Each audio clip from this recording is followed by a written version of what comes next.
നന്ദിയുണ്ട്.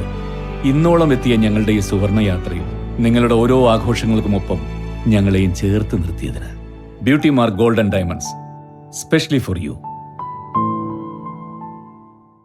ബാംഗ്ലൂർ കേന്ദ്രീകരിച്ച് കേരളത്തിലേക്ക് ലഹരി കടത്തുന്ന അന്തർ സംസ്ഥാന ലഹരികടത്ത് സംഘത്തിലെ 2 പേർ പിടിയിലായി. സംഘത്തലവൻ മലപ്പുറം കൊണ്ടോട്ടി തുറക്കൽ സ്വദേശി നിസാർ ബാബു, തിരുനാവായ പട്ടർനടക്കാവ് സ്വദേശി മുഹമ്മദ് എന്നിവരാണ് പിടിയിലായത്.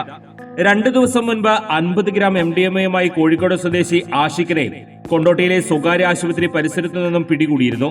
ഇതിന്റെ തുടരന്വേഷണത്തിലാണ് ബാംഗ്ലൂർ കേന്ദ്രീകരിച്ച് പ്രവർത്തിക്കുന്ന സംഘത്തെക്കുറിച്ച് വിവരം ലഭിക്കുന്നത്. തുടർന്ന് കൊണ്ടോട്ടി ഇൻസ്പെക്ടർ നൌഫലിന്റെ നേതൃത്വത്തിൽ ബാംഗ്ലൂരിൽ നിന്നാണ് ഇന്നലെ പുലർച്ചെ പ്രതികളെ പിടികൂടിയത്.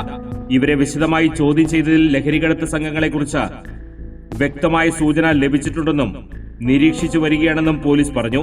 മലപ്പുറം ജില്ലാ പോലീസ് മേധാവി S. ശശിധരന് ലഭിച്ച രഹസ്യവിവരത്തിന്റെ അടിസ്ഥാനത്തിൽ Kondotty DYSP P. Shibu, inspector Naufal എന്നിവരുടെ നേതൃത്വത്തിൽ ഡാൻസ് ഓഫ് സംഘവും കൊണ്ടോട്ടി പോലീസും ചേർന്നാണ് പ്രതികളെ പിടികൂടി അന്വേഷണം നടത്തുന്നത്.